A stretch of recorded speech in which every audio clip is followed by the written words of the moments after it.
Hi guys, this is your friend Uruj from SendWave. SendWave is a money transfer app that is used by people all over the world to send money to their loved ones in Africa. With SendWave, you can send money to Ghana, Nigeria, Kenya, Uganda, and Tanzania. And the best part is, SendWave is absolutely commission free. Our exchange rates are excellent. You can see for yourself by checking them out on our website. So how do you use SendWave? SendWave is an app that you can download onto your phone from the App Store or Google Play Store. The app is free to download. After downloading it, just open the app and enter your name, email, and phone number. That's it. You're good to go. Make sure you use the promo code SR. S for star, R for radio. This promo code will give you £5 free credit to send to Africa on your first transaction. Your money will be delivered to your recipient within seconds. Feel free to call me on 0749 7377 647 at any time. I'll be happy to tell you all about SendWave and help you in any way I can. Remember to use the promo code SR for £5 free credit. Medasse.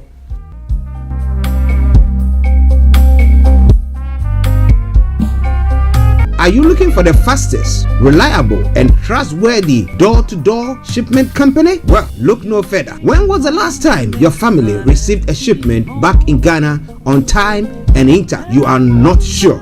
Well, Lamb Shippers, we pride ourselves with being the fastest, reliable, and trustworthy shippers you can use. You are assured of prompt pickup anywhere in the UK by our personnel. They also make sure your items are well packaged to get to its destination in time. When it comes to door-to-door shipment, look no further.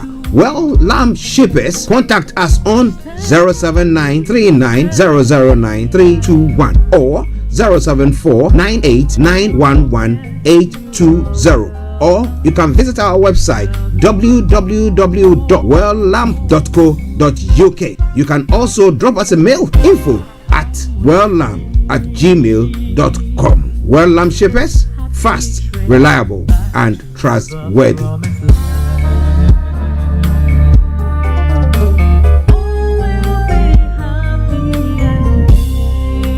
Hi there. Are you dreaming of owning your own house in Ghana? Then you will need a well-documented piece of land that is free from troubles. I highly recommend My Africa Property for any size of land that you will need. With My Africa Property, lands are available in Pram, Sopoli, Toyin, Ogome, Dodova, Winneba, and many other locations at affordable prices. These locations are about an hour away from the airport, only 35 minutes from the motorway, 10 minutes drive from Central University College, 10 minutes drive to the beach, and close to Pram Senior High School and Ghana Men's Soccer Center of Excellence. For more details, visit our website www.myafricaproperty.com or call our UK office on 0208 123 2523. For our US and Canada offices, call us on +1 585 184 994145. You can also email us at ghana@myafricaproperty.com. Getting onto the property ladder has never been easy until now. Join us this and every Thursday from 7 p.m. to 8:30 p.m. live on the Property Hour Show on Star Radio UK, where we talk to mortgage brokers, property developers, estate agents, landlord, tenant, property consultants on how to invest or get into the property business and make money. You can't afford to miss this. The Property Hour Show is your best source into the property industry. Tune in to On Point here on Star Radio UK with Empress Regina every Monday at 5 p.m. GMT. Looking forward to your company. Hi guys, this is your friend Uruj from SendWave. SendWave is a money transfer app that is used by people all over the world to send money to their loved ones in Africa. With SendWave, you can send money to Ghana, Nigeria, Kenya, Uganda, and Tanzania. And the best part is, SendWave is absolutely commission free. Our exchange rates are excellent. You can see for yourself by checking them out on our website. So how do you use SendWave? SendWave is an app that you can download onto your phone from the App Store or Google Play Store. The app is free to download. After downloading it, just open the app and enter your name, email, and phone number. That's it. You're good to go. Make sure you use the promo code SR. S for star, R for radio. This promo code will give you £5 free credit to send to Africa on your first transaction. Your money will be delivered to your recipient within seconds. Feel free to call me on 0749 7377 647 at any time. I'll be happy to tell you all about SendWave and help you in any way I can. Remember to use the promo code SR for £5 free credit. Medasse.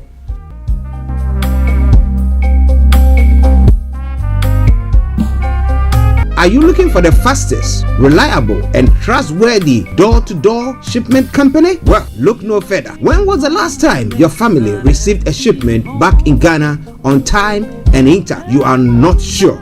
Well, Lamb Shippers, we pride ourselves with being the fastest, reliable, and trustworthy shippers you can use. You are assured of a prompt pickup anywhere in the UK by our personnel. They also make sure your items are well packaged to get to its destination in time. When it comes to door-to-door shipment, look no further.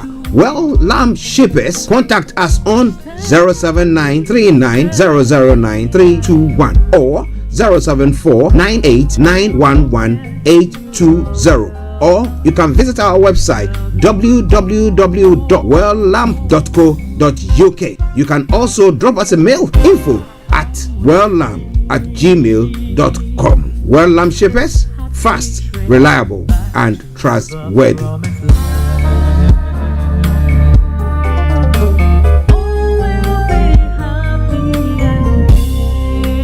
Hi there. Are you dreaming of owning your own house in Ghana?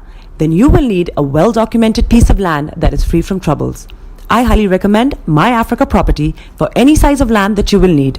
With My Africa Property, lands are available in Pram, Sopoli, Toyin, Ogome, Dodova, Winneba, and many other locations at affordable prices. These locations are about an hour away from the airport, only 35 minutes from the motorway, 10 minutes drive from Central University College, 10 minutes drive to the beach, and close to Pram Senior High School and Ghana Men's Soccer Center of Excellence. For more details, visit our website www.myafricaproperty.com or call our UK office on 0208 123 2523. For our US and Canada offices, call us on +1 585 184 994145. You can also email us at ghana@myafricaproperty.com. Getting onto the property ladder has never been easy until now. Join us this and every Thursday from 7 p.m. to 8:30 p.m. live on the Property Hour Show on Star Radio UK, where we talk to mortgage brokers, property developers, estate agents, landlord, tenant, property consultants on how to invest or get into the property business and make money. You can't afford to miss this. The Property Hour Show is your best source into the property industry. Tune in to On Point here on Star Radio UK with Empress Regina every Monday at 5 p.m. GMT. Looking forward to your company. Hi guys, this is your friend Uruj from SendWave. SendWave is a money transfer app that is used by people all over the world to send money to their loved ones in Africa. With SendWave, you can send money to Ghana, Nigeria, Kenya, Uganda, and Tanzania. And the best part is, SendWave is absolutely commission free. Our exchange rates are excellent. You can see for yourself by checking them out on our website. So how do you use SendWave? SendWave is an app that you can download onto your phone from the App Store or Google Play Store. The app is free to download. After downloading it, just open the app and enter your name, email, and phone number. That's it. You're good to go. Make sure you use the promo code SR, S for star, R for radio. This promo code will give you £5 free credit to send to Africa on your first transaction. Your money will be delivered to your recipient within seconds. Feel free to call me on 0749 7377 647 at any time. I'll be happy to tell you all about SendWave and help you in any way I can. Remember to use the promo code SR for £5 free credit. Medasse.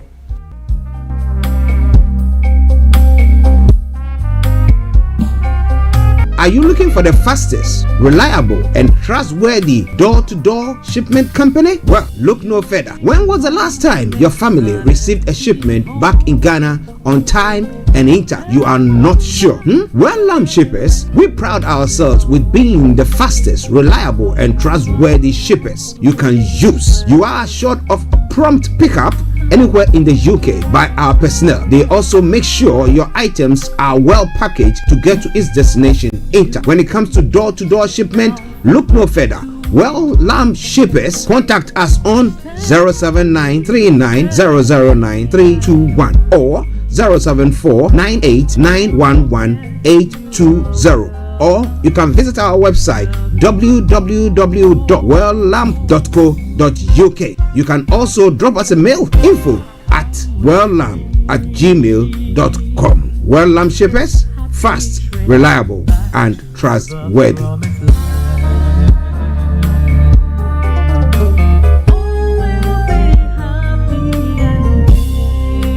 Hi there. Are you dreaming of owning your own house in Ghana? then you will need a well-documented piece of land that is free from troubles. I highly recommend My Africa Property for any size of land that you will need.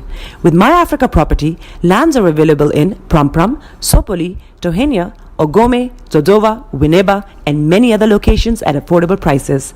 These locations are about an hour away from the airport, only 35 minutes from the motorway, 10 minutes drive from Central University College, 10 minutes drive to the beach, and close to Pram Senior High School and Ghana Men's Soccer Center of Excellence.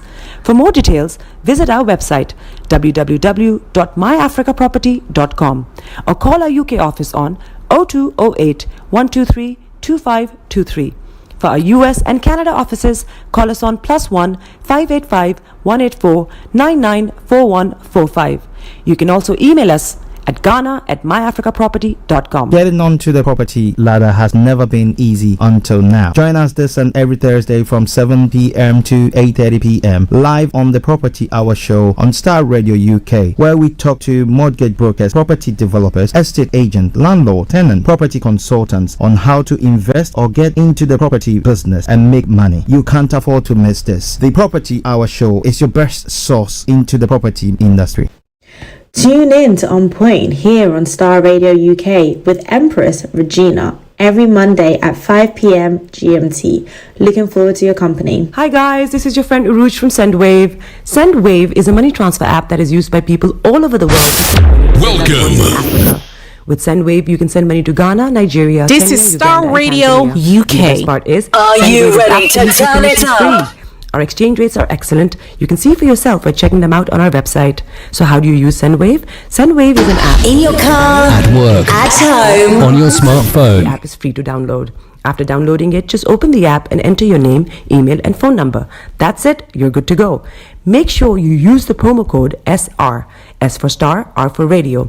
This promo code will give you £5 free credit to send to Africa on your first transaction. Your money will be delivered to your recipient within seconds. Feel free to call me on 0749 7377 647 at any time. I'll be happy to tell you all about SendWave and help you in any way I can. Remember to use the promo code SR for £5 free credit. Medasse. Sit back, relax. All around the world. Online, on mobile, and soon on DAB. This is Star Radio UK, the leading Afro-Caribbean radio station in London.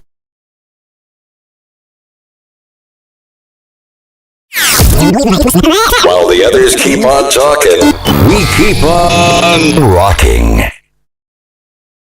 Hi there, this is CJ Buckman, your life coach. And whenever I'm in London, I listen to Star Radio UK right here. But guess what? You can listen to wherever you are. So you can listen to us wherever you are. Thank you for joining us tonight. A very good evening to you out there. This is the Property Hour Show live on Star Radio UK. And tonight, the 27th of Feb. Wow, what a year. It's flying, it's soaring. And so already we're wrapping up February, but just by the grace of God. And I'm super excited for us to be coming your way with, your favorite and our favorite property show in the United Kingdom. Not many are doing it, but we are determined to change the narrative. And tonight I'm surrounded by two not just prominent but very experienced and very strong, powerful women in the industry who are making strides and doing so much, doing well. And our guest, my co-host, I'll introduce her. She's been holidaying around the world. She's going to explain tonight where she's been so far. But our guest, you know what? I'm so excited whenever I have the opportunity to either speak to her or watch her from afar, what she's doing, the impact she's making. She is a go-getter. She's solid in the industry. She knows what she's about. She's been through the grill, and you know what? She's doing amazing stuff. And tonight we're gonna share, and she's gonna share. She's no stranger. She's not a visitor, but she's a triple VIP guest on the Property Hour show, and I'm excited to let you know that we are being joined by the one and only. Oh, okay. You know what? It's my mistake. I'm going to correct it, but I'll see if my producer is going to correct it. That'll be good. In terms of the name, so please forgive me on the screens. I'm going to introduce her, but I'll see. I'll do justice to it behind the scenes. And let me introduce my co-host, the one and only. Where I don't know where she has been. She has to tell the whole world where she's been for the last half of the year. Where she's been. Mrs. Vicky Newton, thank you for joining us. And once again, my co-host. But you have turned into a stranger. Where have you been? Yes, good evening, viewers and listeners. Yes, I'm so privileged to be here. I always, have a nice time when I come on, the Property Hour show. Not just a nice time, but I do learn a lot. Even though I've got so much experience in properties, but anytime we have experts coming on this program, I keep adding more wisdom to what I know already. Now, to answer your question, Mr. Bossman, I thought you gave me, a little break to have time for the family. So that's the reason why I've been absent for a while. But I'm glad to be back. Anyway, that's fine. But then I'll leave you to welcome our very, very, very special guest, Triple VIP. She's looking all new, all brand new, super. I couldn't recognize her, I must be honest with you. That's why I was asking that, is she on? Because I saw somebody, but I couldn't recognize her. So that is the main reason. So Vicky, I'll leave you to introduce our Triple VIP guest before I come in. Mr. Bossman, you always keep putting me on the spot. Be very careful. Anyway, ladies and gentlemen, I'm so privileged to, introduce this lovely lady. She's had a lot of impact on some of us who are in the property industry. She's no other person than Toyin Bakare, formerly Toyin Davison Aero.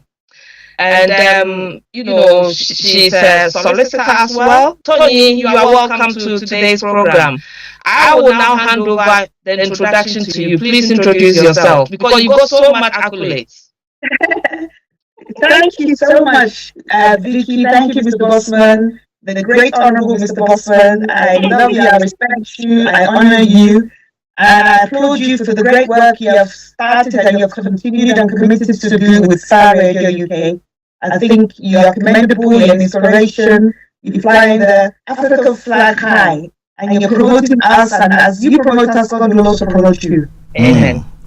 So, well, what can I say? My name is Toyin. People know me as Toyin Davison, but as God will have it, I'm now Toyin Bakare. I recently got married a year ago, so it's now Toyin Bakare. But for those who remember me, Toyin Davison is my name that I have been, and I am the owner and founder of the Property Pillars Club. My background, as most people know, they know me as a lawyer, and I am still a lawyer. I specialize in the areas of landlord and tenant law. I'm also a property coach, a property trainer. I've also made a lot of property-related educational videos on YouTube, 187 property-related videos on my YouTube channel called Property Pillars. I'm an award-winning entrepreneur, award for my excellence in the property development industry, and I've had an award for Career Woman of the Year, and I've been awarded by my local MP here in Milton Keynes, and given the keys to the city for my contribution to property and property education. It's a great honour to be here. I'm sharing with you hopefully 25 years of my experience in law, and also hoping to give a lot of the listeners some valuable insights into the new changes that's really going to impact their buy-to-let investments in the UK today. Thank you for inviting me. Thank you so much. Wow. As we'll say in Nigeria, level don't change, upgrade don't come, and we are super excited about that. And thank you for joining us once again. It's always an honor, a pleasure to have you. And I believe that, as you rightly said, your experience, we need to always tap in, and we believe that this year we'll have more of you, for you to come and educate and impact, and also train as many as you can, because as you rightly said, impact comes by leaving a legacy of also raising others, and that is the hallmark of great great people. And so congratulations once again on your awards and the impact that you've been making so far. Vicky, what do you think? And I know that you're also doing some great work out there. Yes, of course. I think the attention is on Toyin, isn't it? Oh, yes. So I will have my spots on another show. Definitely. Please go on. Yes. So like Tony said, I told you she has a lot of accolades. Even some of them I've even forgotten. So it was a good thing I asked her to do justice to that. So with all her accolades, you should know that today's show is going to be something brilliant, something amazing. It's going to be very impactful. Please share to all your loved ones, colleagues. Everybody lives in a rented property or a property they own by themselves. We have people who also, have buy-to-lets. So everybody will learn from this program. So please share to all your colleagues, all your friends on your contacts, your family, and let's all take something from this, so that when the law comes into force, we will not be found wanting.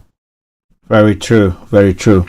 And thank you so much. And as we always do, Toyin, I believe that your story, we're in the new year, and your story has inspired many, but definitely there will be new people that will be joining us and be watching this as well.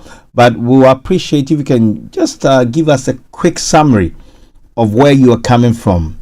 You did not just arrive. 25 years is no joke. A quarter of a century is hard work, and it takes a resilient person to get to where you are. So let's get into who you are, where you started. You've given us who you are, but where did you start? How did you start?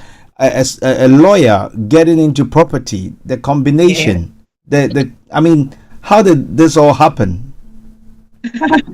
Thank you. Well, when I was studying my law degree, I chose to specialize in the area of landlord and tenant law. And that was once I qualified and I was admitted. I worked for a firm of solicitors, and I was put into the landlord and tenant property litigation department. So that's where I had the initial training, and in that organization where initially I started to train, I was working with investors, landlords, housing associations, and the council. And so from there, I represented them in a variety of matters, from things like service charge issues, ground rent tribunal claims, housing disrepair, defending and commencing disrepair claim, tenancy evictions, leasehold disputes, and disputes coming from leasehold valuation tribunals. So all the things other than conveyancing, people used to think, oh, you're a conveyancing lawyer. I'm not. Conveyancing is to do with the sell and purchase of property. No, I don't deal with that. I deal with issues that come from the problems associated with property, like disrepair, ground rent, service charge, tenancy evictions, forfeitures, trespassers, squatters, and things like that. So all the years I've always representing investors and landlords, and because I was always representing investors and landlords, I became very curious to know a bit more about their world, Right. And I decided, well, since their world looks a bit more lucrative than my world, I'd like to join the other side. I used to call it the dark side. They were paying me £300 an hour to give them advice, whatever the fee was at the time, and I was doing contracts for them worth millions, and they were making, £300,000, £200,000 on the transaction that I had prepared the paperwork for. So I said, this cannot be right. I'm the one doing the donkey work, advising and putting the agreements together, and they're going to execute what I've put, and they're the ones making the big money. So I said, well, let me try to sit where they sit, and try to utilize what I have to take action from an investment point of view, and do some developments and things like that myself. And that's how I started with the relationship I already had with them, to talk to them, to show me what they were doing. I was doing the legal, and they were doing other things that wasn't legal. And so I was able to access from them funding partners. I was able to see how they source transactions, properties. I was able to get my own team of builders together, from one small thing to another, to another, to another. So I've developed both aspects of property, from being a lawyer and a legal a hat of a lawyer. I've also become a hat of an investor and a developer. So that's the combination of my 25 years in the property industry. That's brilliant. I mean, it's also, I'll say, it's also a very smart move. That is, I see it as somebody that is not just smart, but also determined to. There's a word I'm looking for, but determined to go all out and achieve, not just sitting in that environment and enjoying what you've studied or what you're getting into as a career, but also tapping into the opportunities that is in that environment, and that adds value, and that is what has brought you this far. So congratulations once again. But then I believe that there are so many that will be inspired by this show tonight. Let's get into the business of. I'm tempted to go into the property property industry as it is. Before getting into the state of affairs, let me put it that way, the state of affairs before getting into the Renters Reformers Act, then we can take it from there. But what is your perception about where we are as an industry? Okay. First of all, as an industry in the UK today, we're in a climate of, from a landlord's perspective, and tenant's perspective, actually, a period of higher rents, which have become relatively affordable. We're talking about the private sector at the moment. This focus is on the private sector, residential landlord and tenant space. So in that sector, the environment we're in at the moment, there's a huge homelessness problem in the economy. Okay. There's a huge shortage of affordable accommodation in the economy. There's a huge shortage of accommodation within the home counties for people to comfortably live in. There's a huge problem with the councils themselves, who are having to pay a lot of money into putting people into temporary accommodation. Councils are beginning to go bust as a result of not being able to meet their own obligations to those who they owe obligations to within their boroughs. The local authorities' housing benefit, we're in a climate where the housing benefit doesn't meet the private sector's rent. There's people are struggling with the payments, and they're having to top up a lot more. People's incomes hasn't gone up in accordance with the inflation and the CPI rate. Yeah. So the rents are beginning to climb up exceedingly high. People's income has practically stagnated and stayed the same, to the point where some people's 80% of their earnings is going towards their rents and their living costs. So we're in a pretty dire state as a nation as far as housing is concerned. And the government are really looking for a solution to this problem, as every year another trench load of students graduate. They join the list of people who want to leave home. Another trench of people divorce. Another trench of people come from abroad to the UK. And the list just goes on and on and on. And we're not generating enough affordable accommodation to meet the needs. So we're in pretty bad state as far as the private sector housing is concerned. Now, the landlord's perspective, well, it may look good, but you'd be surprised that a lot of landlords are also having challenges themselves, because interest rates on their mortgage rates have continued to go up. So the monthly installments have actually, some of it has come down. I've had some letters recently saying, some has, but for the most part of last year, the mortgages were higher than normal. So we're paying more on our mortgages for those who are buy-to-let investors. And we're also having challenges with tenants who are becoming more aware of their social rights, and who are becoming problems for us, because a lot of them are now becoming not able to afford to pay our rents. Some of them were becoming antisocial. Some of them were becoming, subletting. Some of them were just not allowing us to have access to our properties. And some of us were making the landlords go through a process of evictions, which takes possibly, especially in London, almost sometimes a year and a half to 2 years to conclude. So I have to say that landlords are also not having a good time. As most people perceive that they're very rich people, but the landlords say, by the time I pay my mortgage, do the repair, deal with refurbishment, by the time I put all this into the equation, I'm not coming out with a lot of money. So right now, whether you look at it from the landlord's point of view, whether you look at it from the tenant's point of view, there's a situation of dire stress. In both. That is the current state of the UK housing market at the moment. Okay, I'll keep this question. Maybe it will come up, but it looks like landlords are being squeezed everywhere.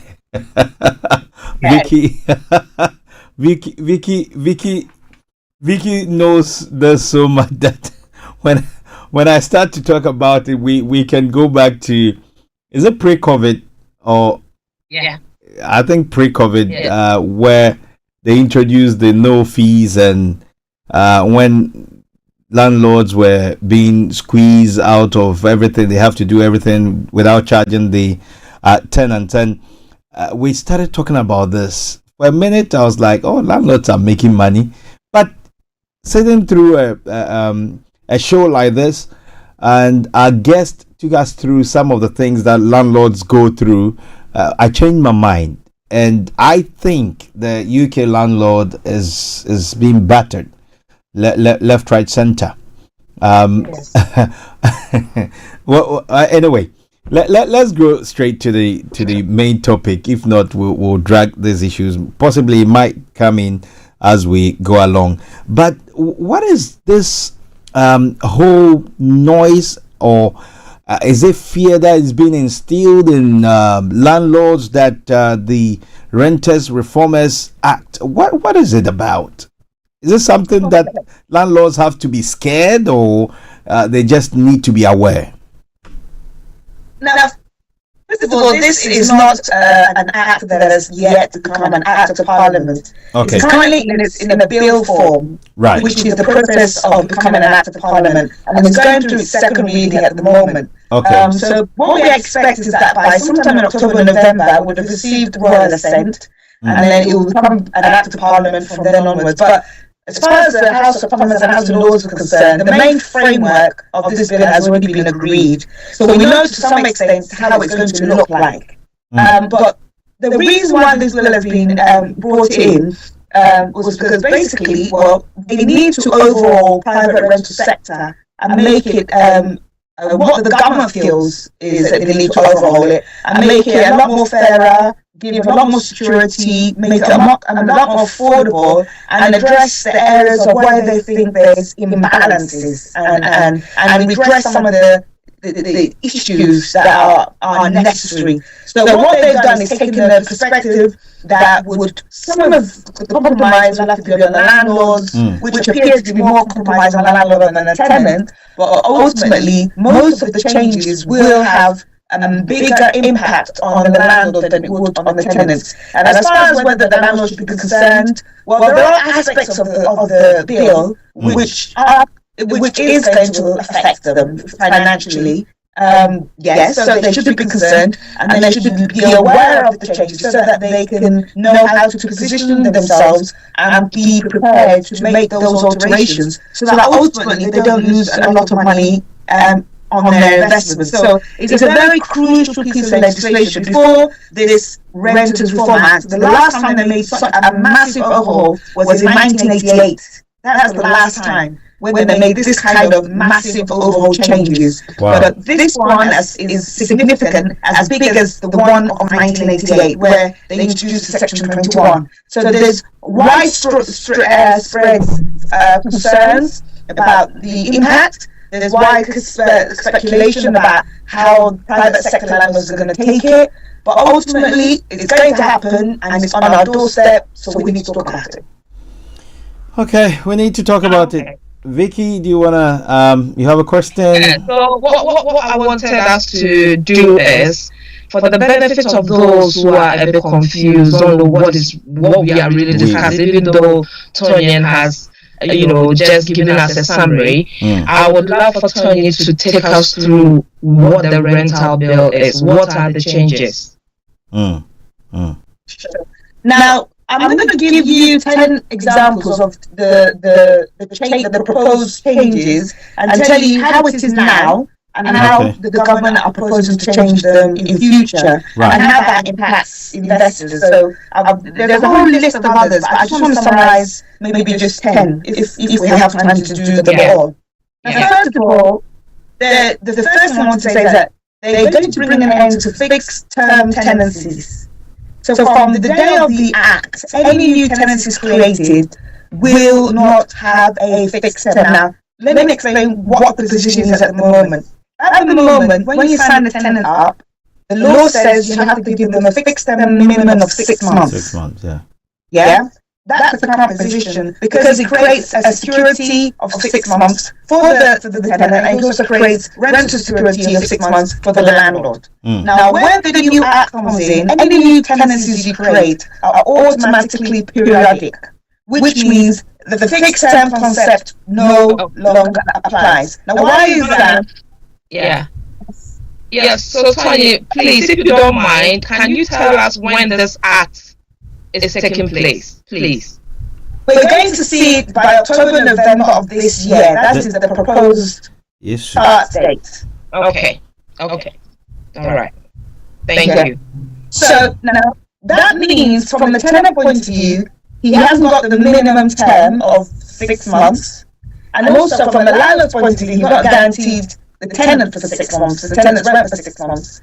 However, the new law also says that a landlord cannot evict a tenant within 12 months of him entering into the property, and if he wants to, he has to give the tenant 4 months' notice. 4 months. That is the new law. Yes, sir. Yes, sir.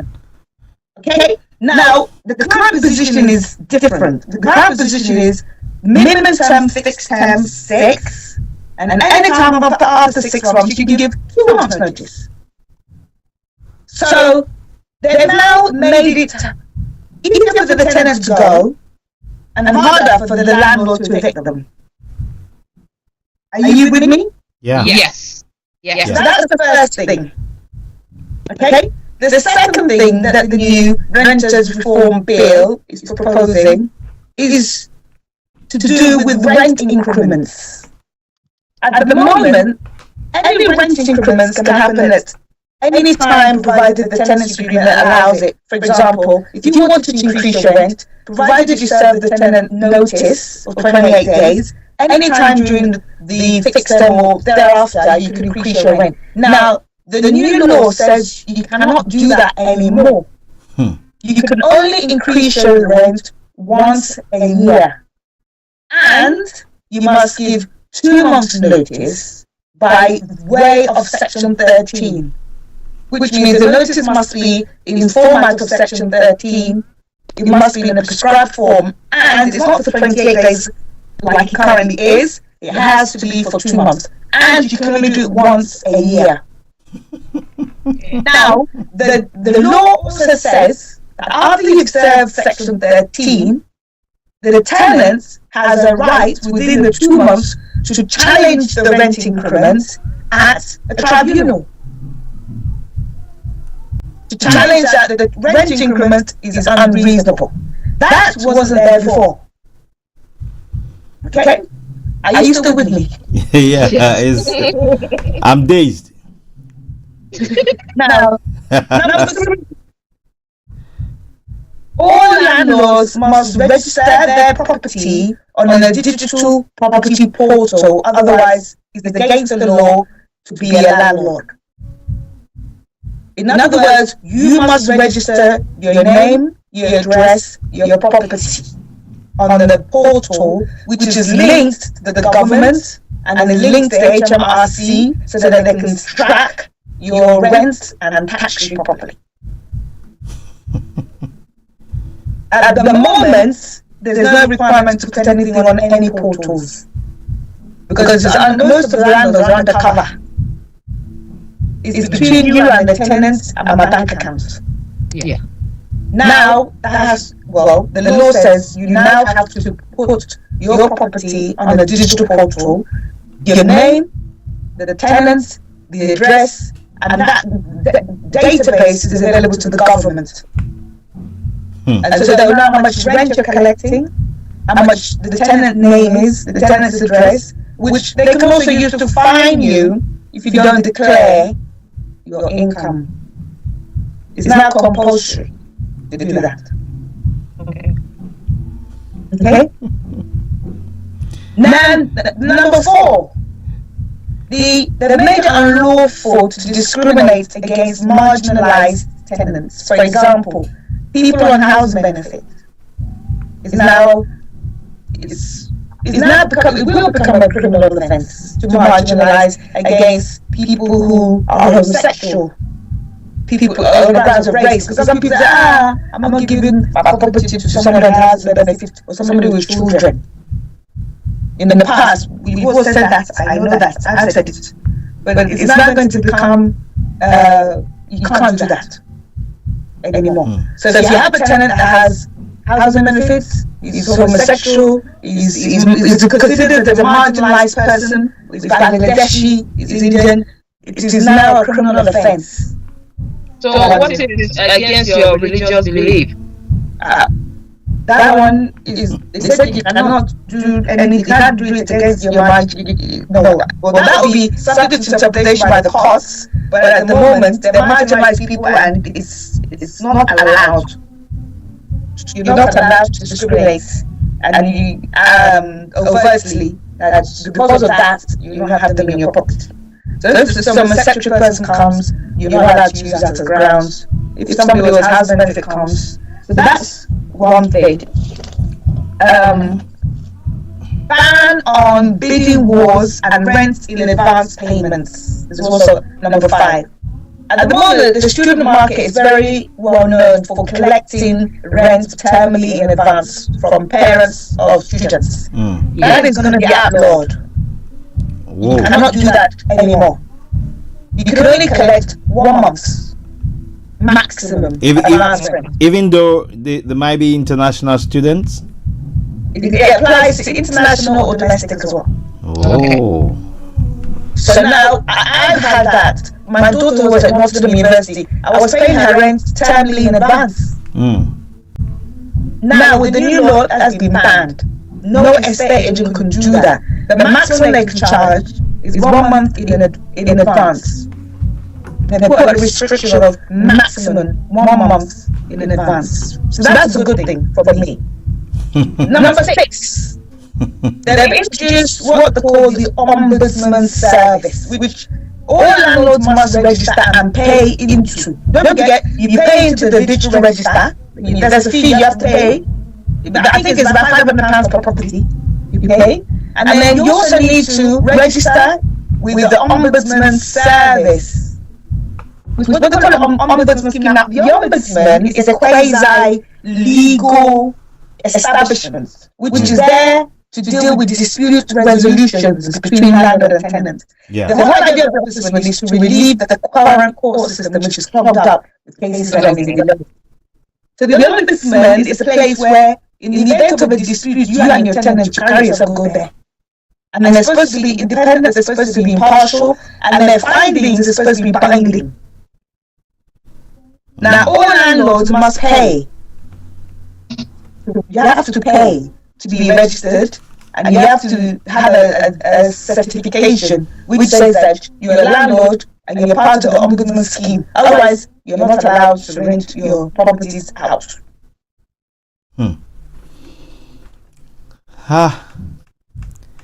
Vicky, do you still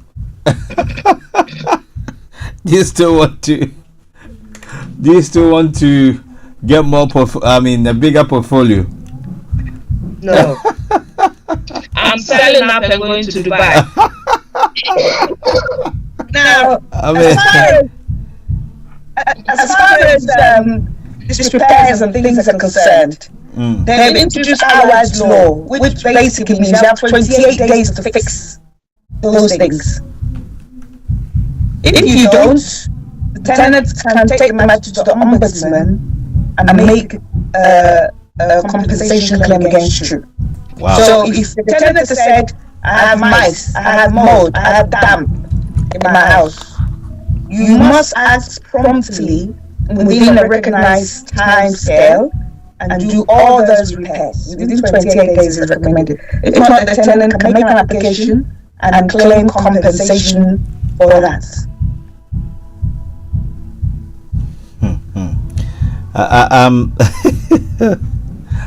It's not funny. I mean, it's not funny. I understand something, but I'll wait for you to finish. Okay. The next big thing, the abolition of Section 21, which is one of the biggest things. At the moment, we can evict the tenant provided we give them 2 months' notice. Yeah. The new law is abolishing that right, which means that to evict the tenant needs to have done something wrong. Even putting it out on the market is not a grounds for seeking possession. Really? Well, what they found is that most houses were not genuinely on the market. Landlords were lying. So, if you're going to say you're putting your house on the market, you have to bring evidence of an actual offer. Not just putting a sign for sale. Somebody has offered and there's evidence of a conveyance in progress. So Section 21, as a matter of fact, is going to be abolished. But Toyin, in regards to this, giving notice because you want to sell your property, you and I know that when you put a property on the market, offer is accepted, it's quite a long process. Most of the times, when the process is nearing its completion, the buyer will insist the tenant move out before the final contract is exchanged. And this takes a while for the tenant to look for another place to move out. So in the end, the new buyer will get so frustrated and will just say, you know what, the tenants are taking so long, I have to, move out of where I am because I found a new buyer. I need to move into this one. And as it stands, the tenant hasn't found a place. Maybe it's taking about 3 months, getting to 4 months. Yes. The landlord is going to lose out. Yes. You're very right. This is the reality. The law has way of not recognizing the practical challenges on ground when we introduce things like, you cannot use this rule because you're right. I'd be very surprised if a buyer who's ready to complete will have to wait until the process of eviction takes place before he gets. It's just going to become impossible for them to meet at the same place. So I think most landlords may offer tenants money to just go. It may be a situation where I need you to go. I'll give you this big sum. Please go because I want to sell my house. So it's going to always be a win-win for the tenants. The way it's looking, I don't want to say yes, but I would say yes at the same time. All right.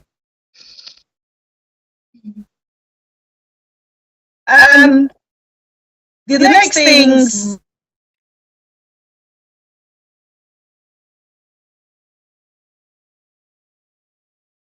be created and has to be enforced to show that all the lands the authority and also out the houses in a good standard. This is going to be able to the local authority, be able to make sure your property is in the standard it should be. So, also going to increase legal aid.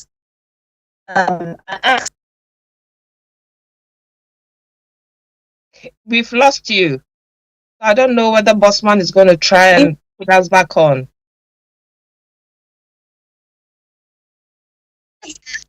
Now,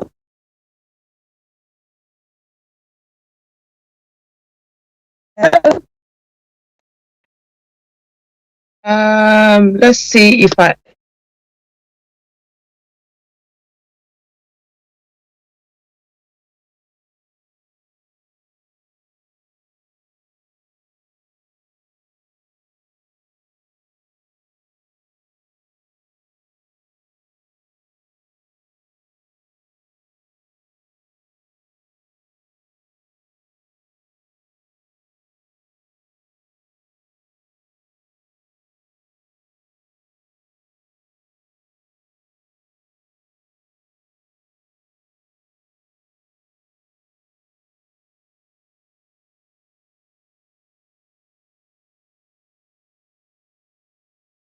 Hi guys, this is your friend Uruj from SendWave. SendWave is a money transfer app that is used by people all over the world to send money to their loved ones in Africa.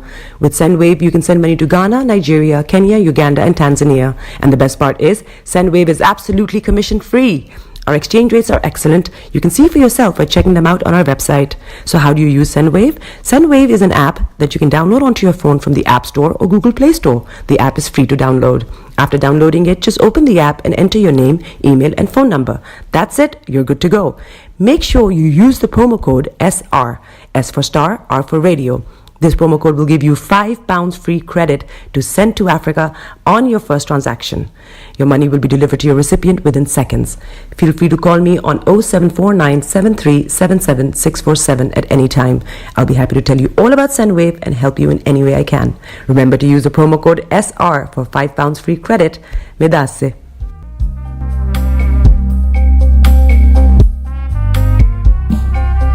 Are you looking for the fastest, reliable, and trustworthy door-to-door shipment company? Well, look no further. When was the last time your family received a shipment back in Ghana on time and in time? You are not sure?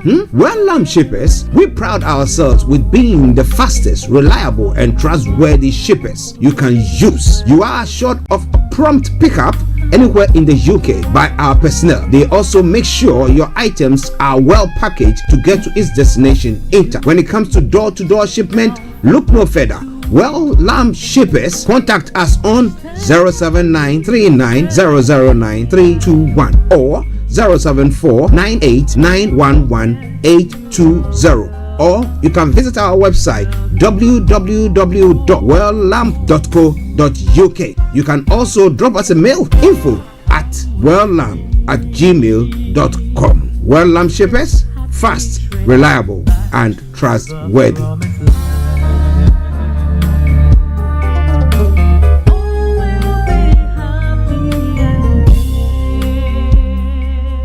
Online, on mobile, and soon on DAB. This is Star Radio UK, the leading Afro-Caribbean radio station in London. So, welcome back to the Property Hour show live on Star Radio UK this and every Thursday from the hours of 7 p.m. to 8. And we ran over time, but We're good, and you know what? This topic. Let me get my guest and my co-host in. They're all back in. I mean, you can see my voice is going down. I think I'm getting a bit angry. Once again, sorry, I muted you, ladies. I think I'm getting a bit angry about this whole bill. To be quite honest. Mr. Bossman, don't make it too obvious, please. No, but the whole of UK are watching you, including the Prime Minister. It would be good to speak to him, but I mean,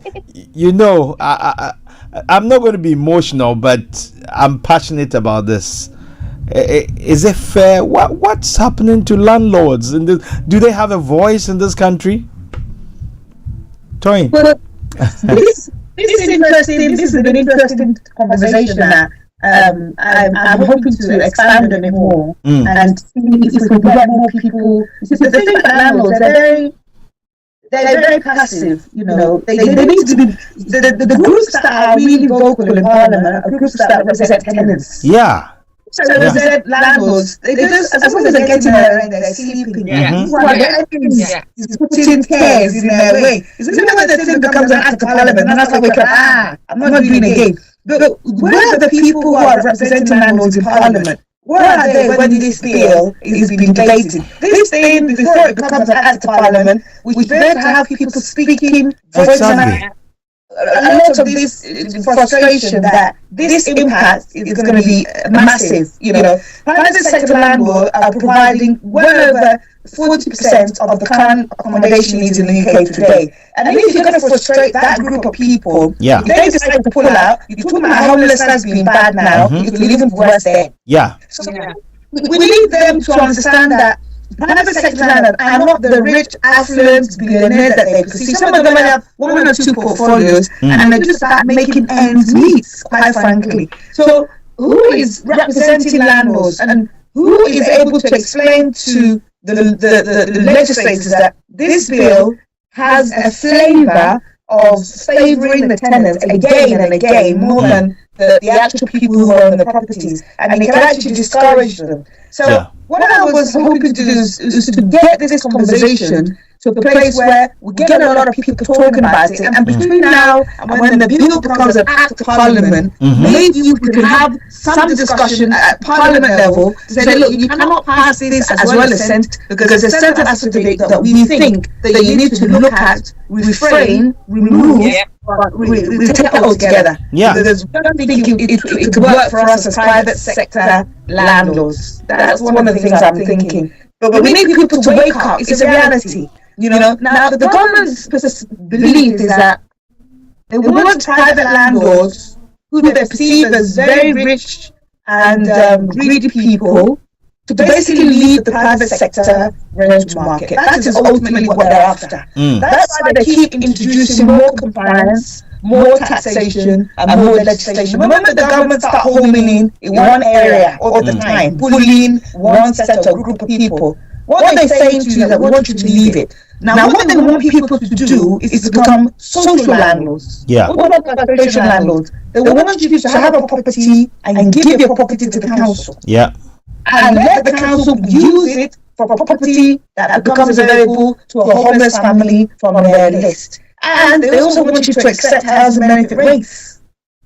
And then they also want you to give the property to the council over 25 years and take housing benefit rates and let the council either do the repairs or you do the repairs, because that way the money that's coming in is taxable, because if it goes through the local authority, then they will be able to report it to HMRC. Tax will come through from that income that you're receiving, number one. Number two, the council can use it to alleviate the stress on their homelessness list. They'll now be putting people who are vulnerable into your property, as opposed to you choosing who you like. At the moment, I'm a landlord, whoever I like, I put it in my property. When you give to the council, they don't go by who they like. They go by a point system based on who is most vulnerable.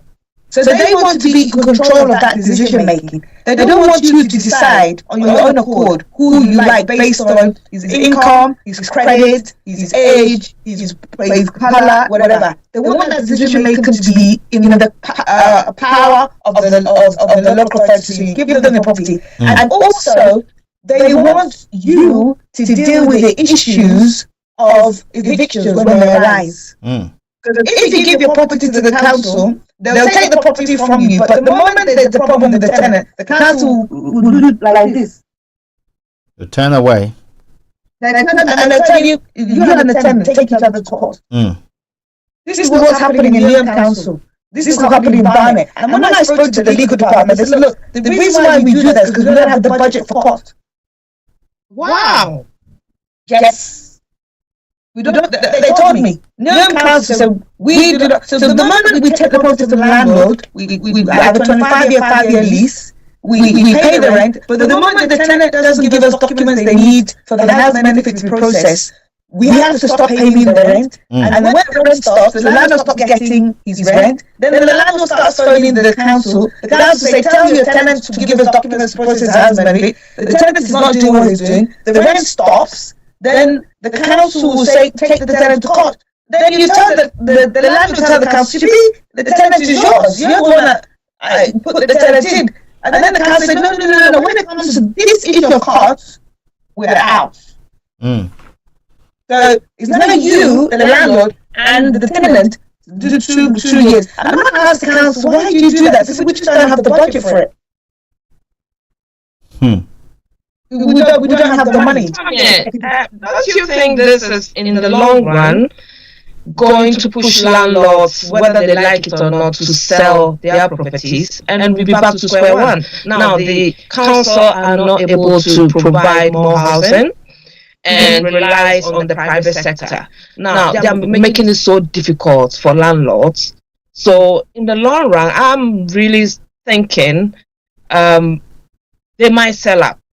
And we'll be back to square one. No houses. What do we do? And then we're going to be back to this position we were in before the Section 21 came in the 80s, where it was, they call it the bleakest time for housing. Literally, homelessness was at all-time high, and it was terrible for families. And the reason why it was terrible for families is because then, in those days, they introduced what they call rent controls. In those days, the rent was controlled by the government, just like you've got council tax band A, B, C, and D. In those days, you rent, depending on the number of bedrooms you have and which band your house was in, the council will tell you how much rent to charge. And also, the straw-hold idea was not even introduced. So that means the moment the tenant moved in, he had a lifetime tenancy. So because of all of that, nobody wanted to enter into the private sector housing. And there was a huge problem. So now when Margaret Thatcher came in, she saw that was discouraging investors. That's when she introduced the assured short-hold and also introduced Section 21. And she also took away the rent controls. The former Rent Act of 1977, she repealed it and introduced Housing Act of 1988 and said you can charge what the market dictates. So the moment she brought all those things in, investors globally started looking at buying and renting out, because it's now a free market economy. You can have evict your tenants. We use Section 21, and there's no longer control by the council telling how much rent to charge. So it made the private sector just boom. Then all of a sudden the idea of getting a mortgage using finance became more popular. Buy-to-let, the creation of buy-to-let mortgages started to slowly evolve, and that's how we are where we are today.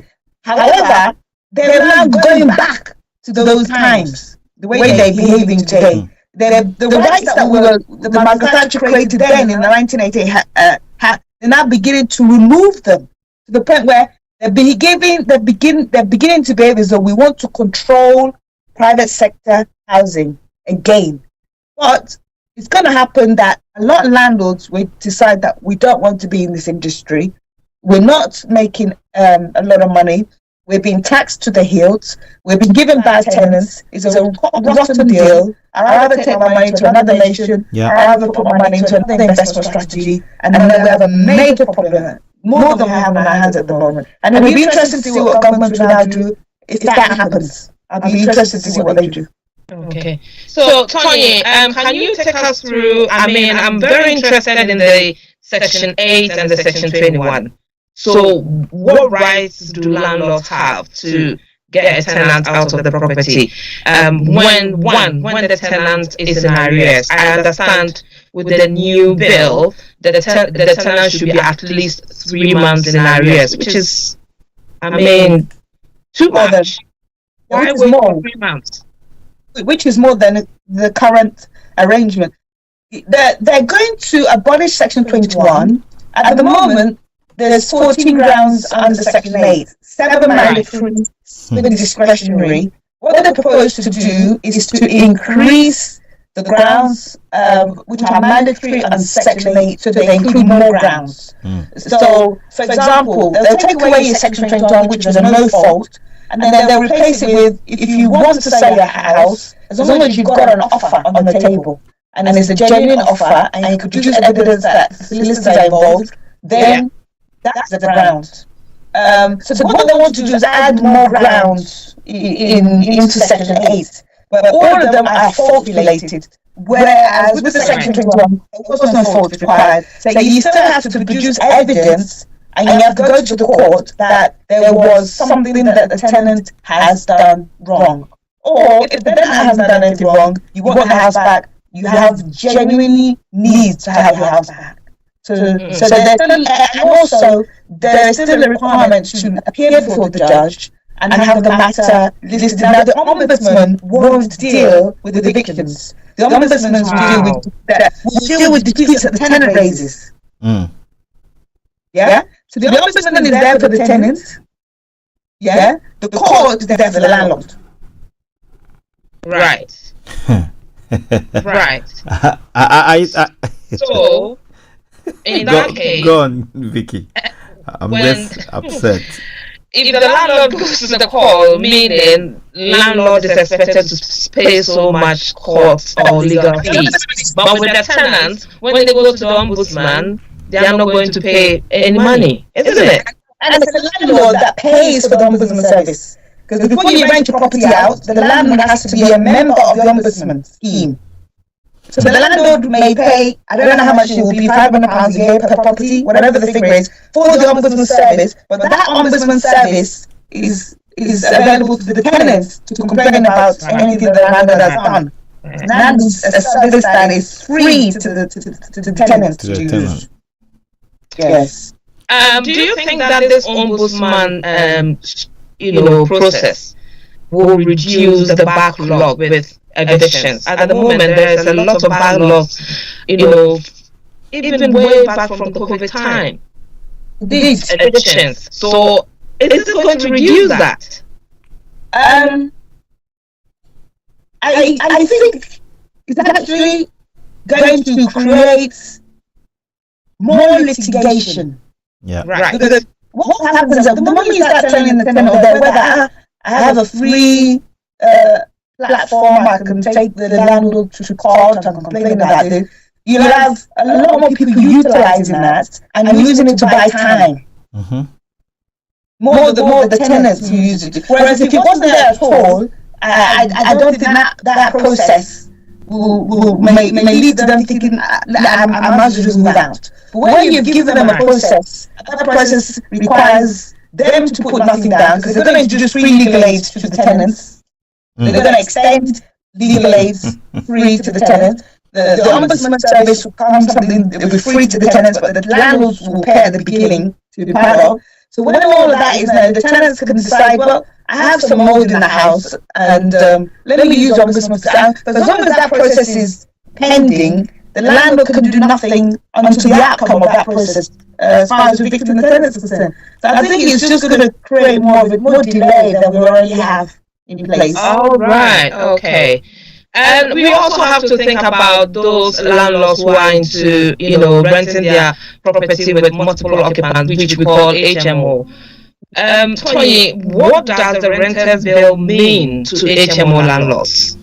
Now, the Renters Reform Act actually puts a bigger onus on standards on the HMOs than the Housing Act, because all of those occupiers have a right to now go to a tribunal and the ombudsman if there's any issues of any repairs that the landlord hasn't put right within 28 days. Whereas before, they had to go to court and get legal aid to do so. And legal aid would have been very difficult for them because it would. But now they're going to make it easier for tenants to start a process concerning disrepairs, overcrowding, noise. So for the people who are in HMO housing, and also the government has now got to register the landlord's name because the landlord has to put his details on the register. And no tenants. So now they don't have to pin the landlord down and have to find out how much tax he's paid if at all on the property and who his tenants are, because now there's now a portal, a register that the landlord has to register the property on. So from that point of view, he has to make sure he's very careful with the landlord with selecting good people. He has to do a lot more detailed checks on people's background and also manage them a lot more closely than before. You know, and make sure that if within the first, because he has got a right to remove them within 6 months, he has a right to remove them from 12 months. If within the first 12 months, their things are not going well, he must serve them 4 months' notice to remove them. So he has to be very hands-on with managing the relationship with those tenants and to make sure that you don't have an ombudsman, tribunal, and cost. Cost is for the eviction, tribunal for the rent increment, ombudsman for disrepair. One tenant can do that for them. One tenant. Well, I believe that this will not affect, just to make things clear, I believe that this renters bill will not affect those landlords renting their properties to supported living companies, will it? Right. So the exemption to the Renters Reform Act are few. They don't apply to commercial tenancies, i.e. tenancies which are contractual. For example, tenancies which are contractual that are relating to companies, where the occupier is a company. Yeah, it doesn't apply to those. It doesn't apply to short let agreements. Anything with the short lets of 90 days or let or nightly, it doesn't apply. It doesn't apply to those. No. They remain unchanged.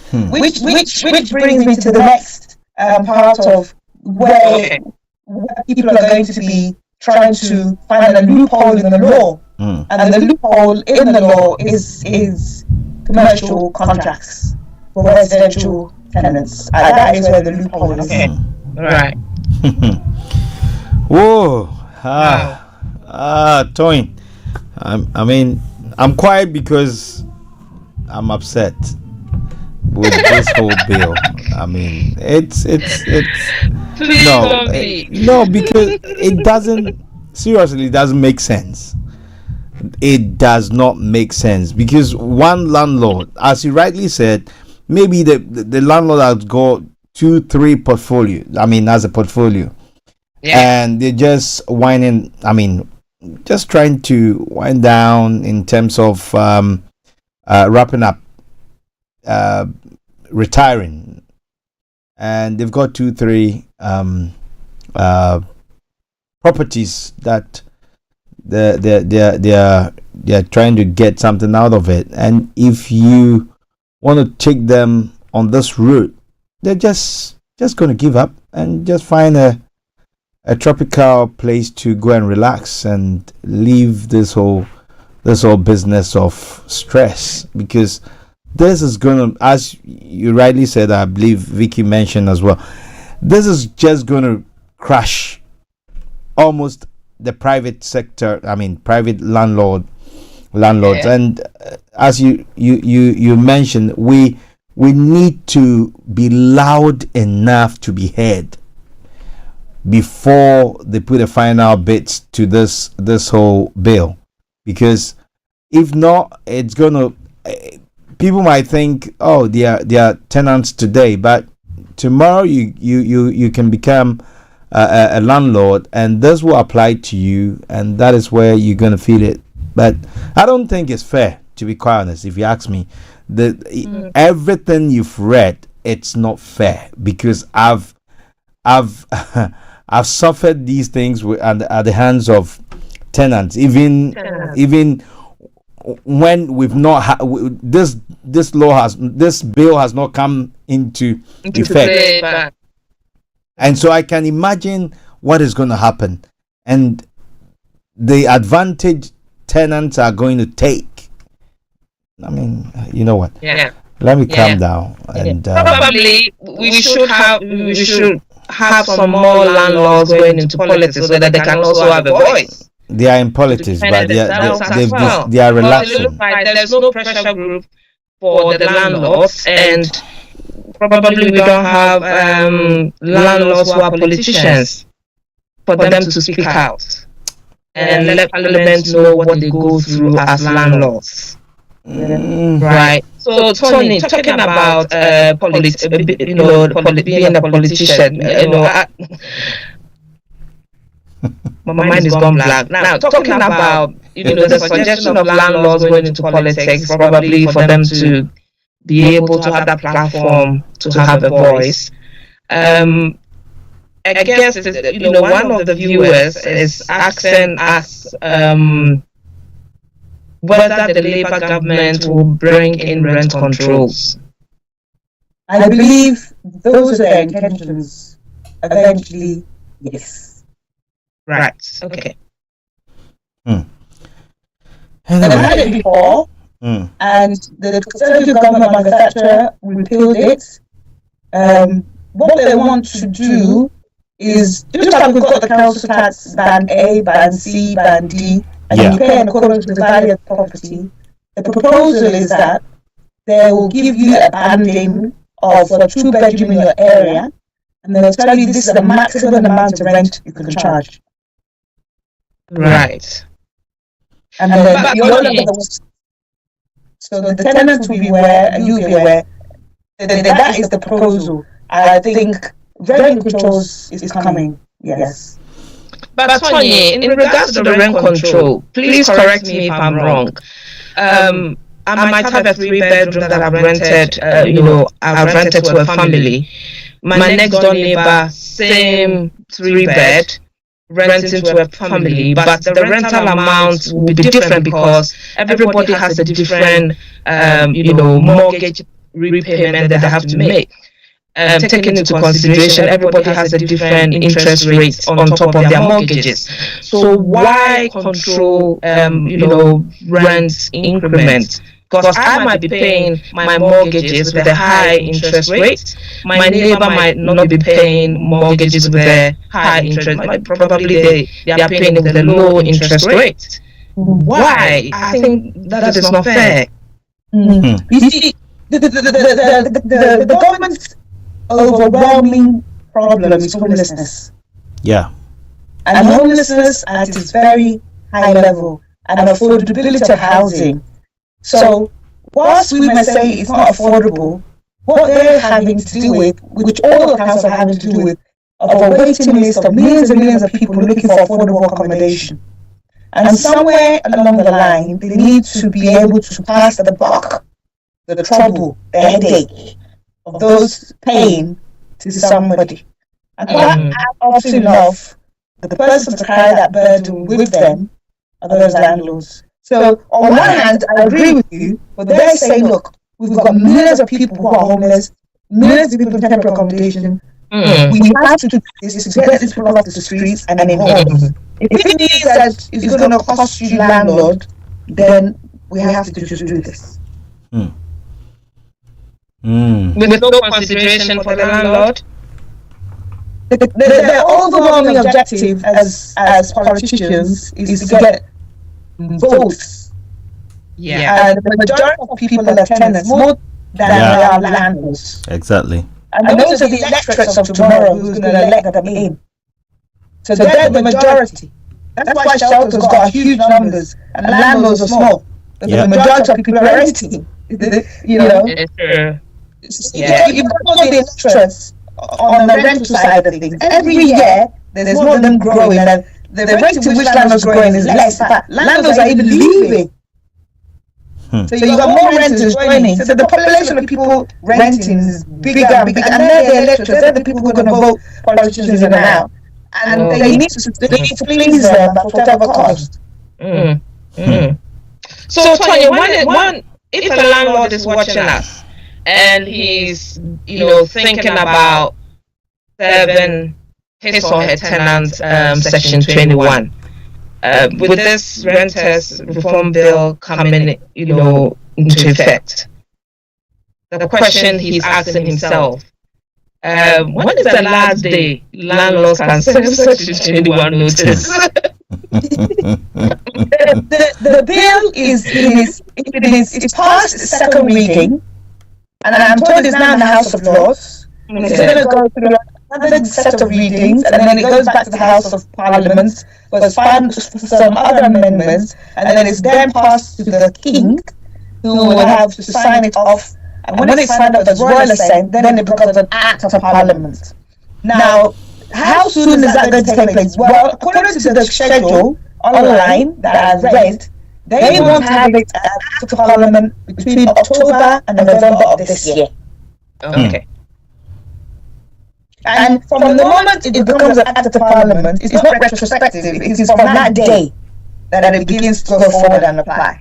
And they don't. I have read online that they don't propose to offer an interim period of transition. They want to do it if the law starts on 1st of October, it applies. They don't want to transition it into phases. That's what I've read online. There's some discussion about you need to transition it into phases because there's too many draconian measures. People don't have time to think about it. And then people are thinking, if we try, that discussion is still ongoing. But I've read some of the minutes. What they're thinking of doing is just the day it comes in, the day it has impact. Right. So if they transition it, will give landlords time to move and sell. And they don't want to start opportunities. That's why they keep it very quiet until it becomes the day it becomes an Act of Parliament. You're going to hear about it all over the BBC. Okay, right. And the moment is a bill, so they just keep it under wraps. Not too much noise. Will this renters bill kill buy to let? I think it's going to discourage a lot of landlords. I thought so. Even the current predicament now is frustrating. Maybe let's talk of adding more to the strength. The current situation hasn't encouraged the courts is saturated with cases. When you're a bit tenant, you don't. I mean, my own property, I had one. Even as much as I preach about this, I am a victim myself. A landlady. I'm not exempt. So talking from experience. £40,000 on a property that I own, where the tenant decided to sit and start took him to court. I have another one by 11th of November, March, he's going to carry, he's going to have to get the bailiffs involved. The whole thing is taking me a year and a half. The rent I've lost in 18 months. It's equivalent to £20,000. That guy is not looking as well. He's going to give me that money back. I do litigation for a living, and I have many countless examples I can illustrate to you where landlords are just taking that level of hit. You can't sustain that level of loss, and then you think I've had enough. So people are beginning to march to their feet and take their money elsewhere. I think it's a bad move. Is there anything you can tell us? I mean, I'm representing the Landlords Association. Now, is there anything you can tell us, just at least to give us a little bit of hope? Because it looks like it's all doomed for private landlords. All right. If you want to survive and you want to stay in the game, the government wants you to become a social landlord. A system similar to Germany, where the German government controls the rent. The German people can rent for 25 years from a landlord and pay the same rent for most of that 25 years. the idea that you become a socially conscious landlord is what they want you to think the way the council think, which is you give the property to somebody who's on housing benefit who needs it. You charge them rent that they can afford. You barely pay their rent. You make sure you do your repairs, and you don't make big money. And the money that you do make, you disclose it and you pay tax on it. That's what they want. Now, if you don't want to be a social landlord, a social conscious landlord, then the solution is to become a commercial landlord, which is outside of the Renters Reform Act, outside of the Housing Act, outside of the social tenancies. Now, if you're a commercial landlord, you're doing B2B business. And when you're doing B2B business, you don't have evictions. You have forfeitures. If you don't pay my rent within 28 days, I'm coming to change your lock. The bailiffs come, case closed. Solution don't come. So now I'm running courses to educate on the solution to people, and I'm inviting landlords and investors. First of all, to give them the knowledge of where this act is, because most people are sleeping; they're not aware this is going on. Give them that knowledge, and then offer them the solution, which with contracts, with legitimate loopholes and areas that the government did not touch, how we can fix that.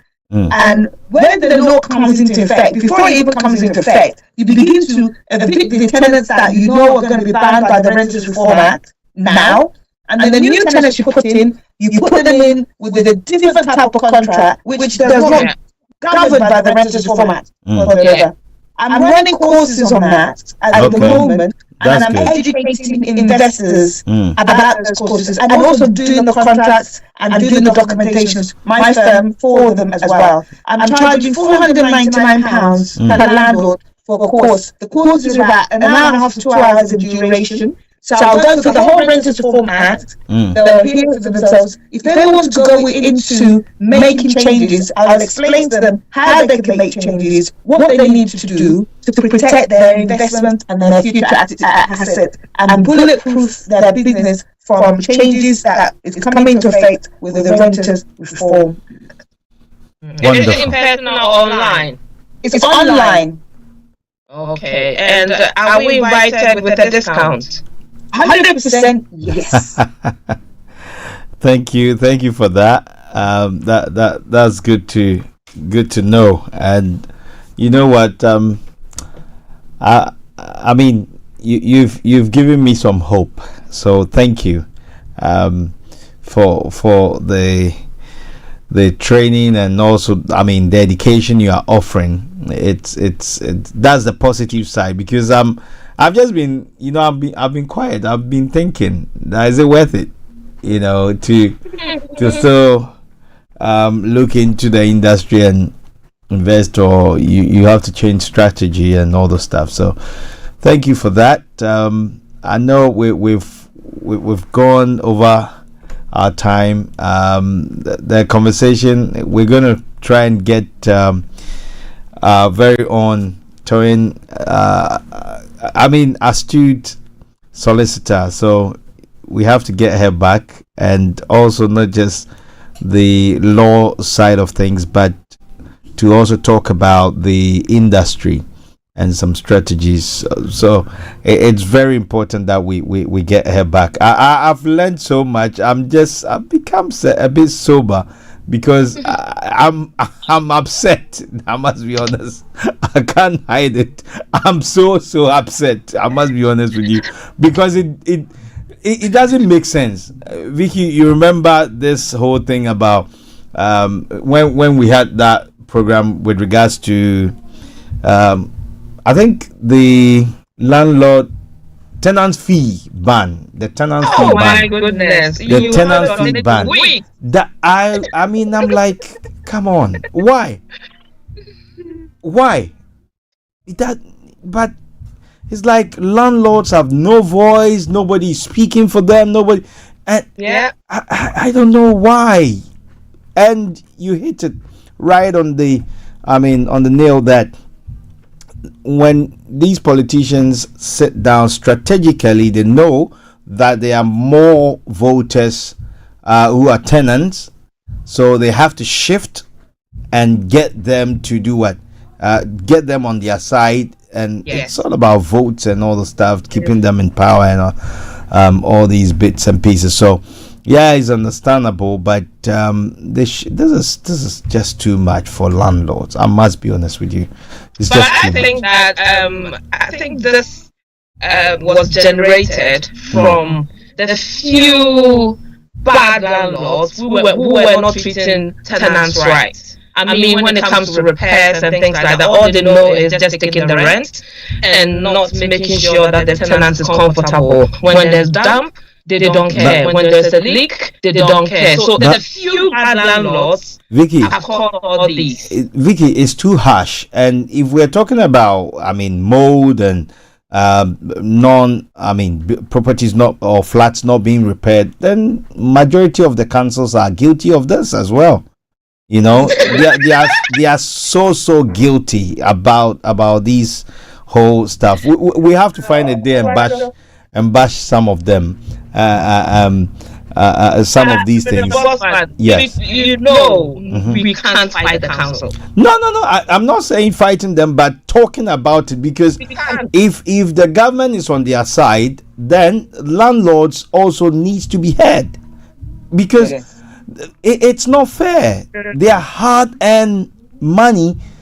It looks more like a manipulative instrument that they want to just execute. It doesn't make sense, not at all. Anyway, Toyin, sorry, because of time we have to wrap up. We're almost a quarter to the top of the hour, 9 o'clock, and I know you're very busy person, but then we'll behind the scenes we'll try and get you back as soon as we can, so that we can dive into this. We need to do another one on this, and also in terms of the relationship between councils, tenants, and all the stuff. If we can get some light shed on that'll be great. We'll appreciate that as well. But also we will keep hammering on the education that you are offering. I think is a great idea, and it will help a lot of landlords, because most of them are in the dark. And the funny thing is that most of them are, not majority of them, but you can see a good percentage of them are retiring. So it's like they've packed up, they are in the dark, they don't really know what is happening unless it comes. They wait till when the act is implemented, it becomes a bill, and it becomes a something that's been implemented. So thank you. Your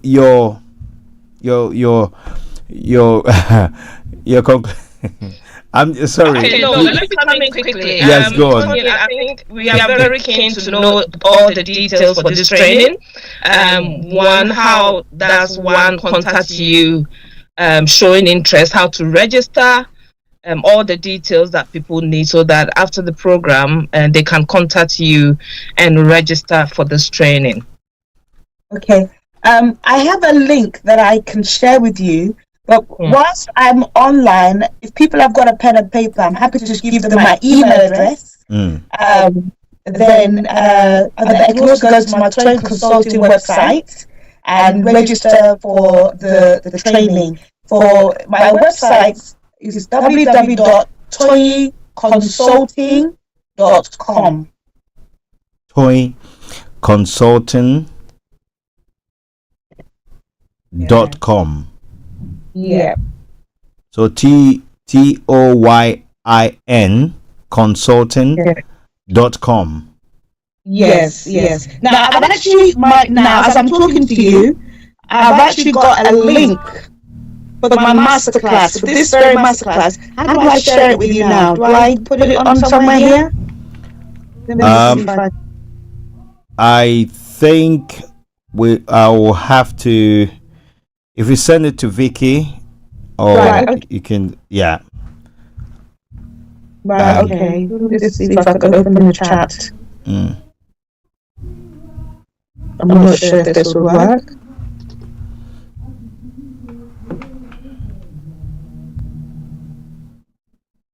I'm just So seeing. whilst we are waiting for Toyin to get us those details, are you done? I don't know if it's whether that's gone through, but I've just added it to the chat. But anyway, I have a link that I'm happy to share with you for the masterclass, and then people can go on that link and register their interest, and then I'll be delivering the courses online. Okay. Yes. But if they want to visit my website, they can also have access to the training page, and it will also give them, everything they wanted to know. Yeah. Okay. That's great. It's I'm full, but I think I'm encouraged now. Vicky, I'm encouraged now. There is hope. There's there's hope. There's hope. I think you should have said that before going into the details. Yeah. Details, because as you kept going on and on, I was like, oh no, not again. Oh no. Oh no. It's like they are hitting almost every area that every way out for the landlord. I mean, it's just even with this current system that there's not much for landlords room for them to maneuver. We think it's just too much. To add this, you're just literally going to just slaughter landlords and just for them to pack up. That's it. Yeah. So. But I have a request, Toyin. I think this shouldn't be just a one-off. It's something that people are talking about. When you go on social media, a lot of landlords are asking so many questions. People are so confused what is going on, how they are going to go about it. So I believe that we should come back again and talk more about this. It shouldn't be just for today. If that's okay with you, we'll have you on again, talk about it. We have to try and keep educating people about this reform bill for everybody to get a better understanding, or else private landlords might be committing a crime if they don't follow all these guidelines. So it's something that I will propose that we come from time to time for everybody to benefit from this, and also give us hope. Even things like the right to rent out with immigration rules. Where I have a landlord that has been charged £20,000 because he was not British, and how many people have made that mistake of putting a property available, did not check the immigration status of that person, and this particular landlord was fined £20,000. We're not immigration officers, or we're not immigration. But you need to, whether they've made it a law that you cannot put somebody that is not EU or British citizen or has a right to live in the UK inside your property, and you have to do the job of an immigration officer and check for their share code. No, these things the moment we start registering ourselves on the portal, the council begin to have access to check and cross-check with Home Office. Exactly. So it's coming back to you. Everything is not going to go through a database, and they'll use all sorts of ways to track the immigrant, his visa status, where he lives, you that you're occupying, giving him the property, him that's paying the rent, you that everything is not going to be digitalized. So we need to up our game. We really need to get people to get into the habit of being prepared for the changes. October, November is not far away. No. The education has to start from now. Very important. And then if you're not allowed to put the rent up to accommodate all these additional costs, You need to sit down and do your maths calculations. Where are you going to get these additional monies from? If the ombudsman service is £500 a year per property, and you cannot add that to the rent, where are you going to get that money from?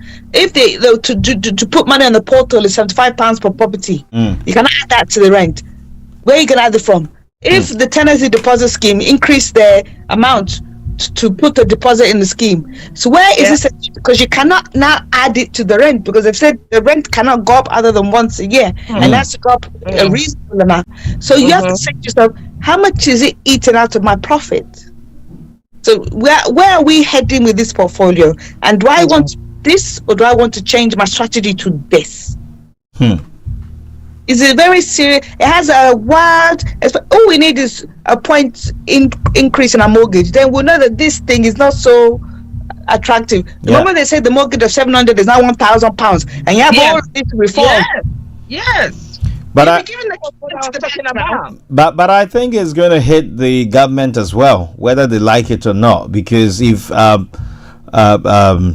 landlords can, they start selling up, definitely it's going to come back to them one way or the other. As you mentioned, the homelessness is going to increase, and then also there's not going to be enough properties, private landlords helping up to balance the housing supply. So sorry to cut in, but we need to wrap up. But we need to get you back, as Vicky mentioned. We need to we need to be very, very loud on this education. Very important. These things we take for granted, but there's so much that I've learned, and I believe Vicky, you've learned as well. And thank you so much, Toyin. And I was taking notes. Definitely. I have my that here, and let me say, if you want to get hold of so once again, if you want to get hold of Toyin, as she rightly said, Toyin Consulting. Is it consulting? Yeah, Toyin Consulting.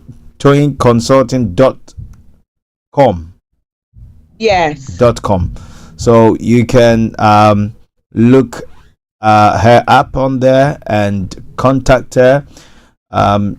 She's, from the information you've received tonight, you should know she knows what she's about. As she said earlier on, she's not a conveyancing solicitor, so she's not going to get into your conveyancing stuff, but she's going to be able to guide you and also help you chart that path to get you out of every challenge that you might be facing, or to avoid the loopholes. Very important, very vital. So thank you so much once again, and we're going to be back, God willing, next week, Thursday. Vicky, what's up? we there's so much. There's not much time, so I'll keep it, and maybe you just want me to promise you in front of everybody that I'm going to be back next week. Confirm. What I'm saying is, it would have been good to do some bit of talking after, but because of the time, where I can pour out my heart proper, but no problem. There's time for that. Today, the focus is on Toyin. Yeah. So let's allow that. Then probably another time is going to be the two of us. We're going to share all our experiences, especially the bad ones. Amazing. Toyin, thank you so much for tonight. And how is the your network group? How are you doing? Pila, is it property? Yeah, very well, thank you. Wonderful. Thank you once again. And she's a mentor, a coach, a great leader, a solicitor, and also a property entrepreneur, investor. and also a landlady and a good mother. And I believe and that a new wife.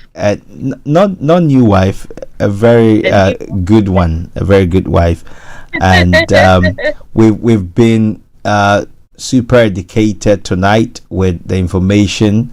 You know, if you are informed, you can be formed to become, and so whoever informs you is forming you. Bear this in mind. Whoever is informing you is forming you and giving you your future. So this is what we do here: to educate, to empower, to inform, and to make sure that you are transformed. And that's what the Property Hour show is for on Star Radio UK. This and every Thursday from the hours of 7 p.m. to 8 p.m. Today, we needed to do this extension. So, I mean, we're not done. We're not done. There's so much for us to get into. But also, most importantly, before Vicky comes in, most importantly, you heard Toyin said she's offering a masterclass concerning this particular act that is possibly between October and November. They might pass it. So you need to be educated as a landlord or your friend or family member. Please, it's important. And you can get that information or connect with Toyin. Toyin, that's TOYIN consulting.com. Yeah, and get yourself educated. It's important. If you are informed, you cannot be manipulated. Very important. And so you can sign up. It's just under £500. You better pay the under £500 before you had somebody being fined 20 grand. So if you are informed, you are empowered. The court and the ball is in your court. Vicky, you wrap up and so that we can yes, okay, close. to wrap everything up, I think we really have learned a lot. We've been impacted. We've learned so much, and Tony has really taken her time, break things down, made us really understand what is really going on. I think I would advise those working in the property industry, especially estate agents who are in control or in charge of a lot of landlords' portfolios. Yeah. Don't think that this doesn't affect you as well. It's your duty to understand this reform bill so that you can pass it on to your clients who are the landlords. Most landlords are very elderly and really don't really have a clue what is really going on. So it's your duty to really get a grasp on this renters reform bill so that you can also educate them. If you educate them, you also stay in business, because when there's trouble, you are also in trouble. So I also advise, especially estate agents as well, aside private landlords, to try and contact Tony and get, a better understanding, training, and most importantly, some of these loopholes so that we will not be found wanting. I would like to be on that program as well so that I can also impact my colleagues and my clientele on my portfolio as well. So thank you so much, Tony, for today. We very much appreciate it. And I believe our viewers also appreciate your time coming on here to educate us on this, renters reform bill. Thank you so much for having me. I look forward to being a blessing to the Star Radio audience again, and I appreciate everything that you've done for us all. On behalf of all the audience members, I thank you for the platform that we can share and educate one another. Thank you, Vicky and Mr. Bossman. Thank you so much. Thank you, and have a good night. We'll catch up later on. Thank you, Vicky. I didn't even thank Mr. Bossman for holding the fort. I am so grateful. You've been a great host, holding the fort all this while. You've done a good job, and well done. And I must Toyin, commend you. Vicky also she's been upgraded. She's now a queen mother. So um, she's a queen mother. So there's a lot to talk about. My time is up. I have to jump on another program, but It's a Bossman. thank you, and join me. I'll be going on holiday very soon. You are not. You are not. Join me this Sunday at 4:30 p.m. Whilst I bring you the Faith Talk Live. Faith Talk Live on Star Radio. It's going to be a great time, and my guest is Prophet Michael Anochi, and also Elder Donko of Hebron Prayer Ministry in Accra, Ghana. They're having a great program, 7th and 8th of March, but they're going to be on Star Radio UK this coming Sunday. This man, by God's grace, God has used him so much to impact many lives, and I believe that he's also going to be a blessing. So I'm going to host them on Sunday. You don't want to miss it. 4:30 p.m. and I believe that it's going to be a good time. Prophet Mike says that, you know what, the theme is understanding divine restoration.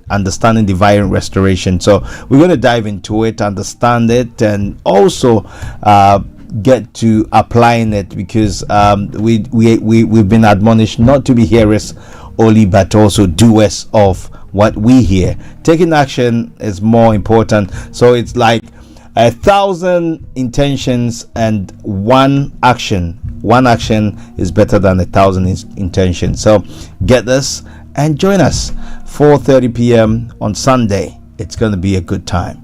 So thank you. God bless. No stress, nothing less. We acknowledge Caris Furniture for sponsoring us. If you're looking to order your next furniture, wherever you are, from Bogota to Achimbegro, they can deliver to your doorstep. Caris Furniture, you can look them up on www.carisfurniture.com, carisfurniture.com, or you can connect with them on Facebook and also on Instagram. Is Caris Furniture. Caris is KHAIRIRIS. Sorry. I'm running away. So then they will give you a 15% discount if you mention Star Radio UK.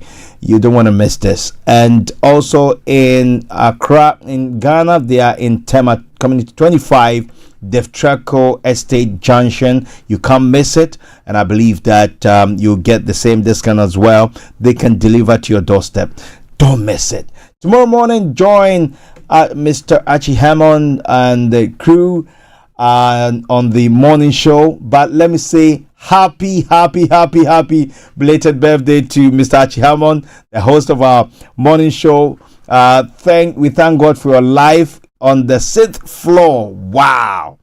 You know what we say? May the Lord continue to bless and honor you.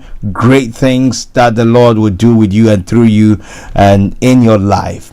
So happy birthday. 2 days ago, God honored you with another blessed year. In this new season, we pray that the Lord will give you every desire on your heart according to his will. And so congratulations once again, and thank you for the great work you're doing. And on Sunday, anyway, let me leave it here. Thank you and good night. God bless. No stress, nothing less. We out. Let me see. Where do we turn to? Let me see. Something. Yes. No. Let me see if this is going to work. Because Vicky. Let me wrap up. Okay, so let's go. Quick. All right. Okay.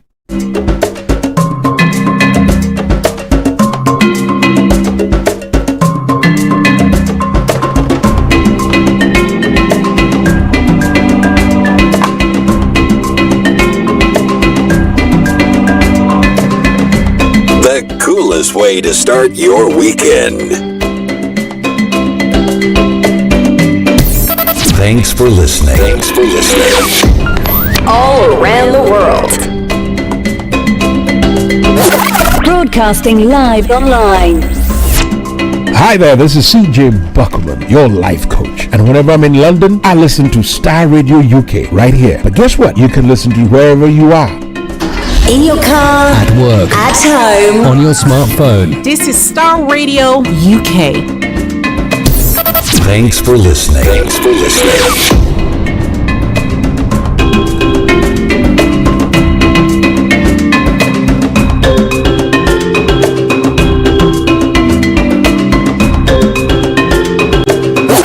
Broadcasting live online.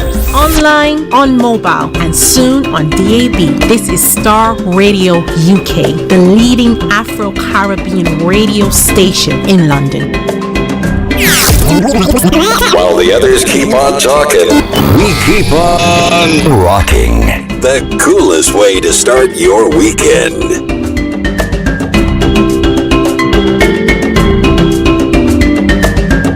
In your car, at work, at home, on your smartphone. Welcome. The best radio show.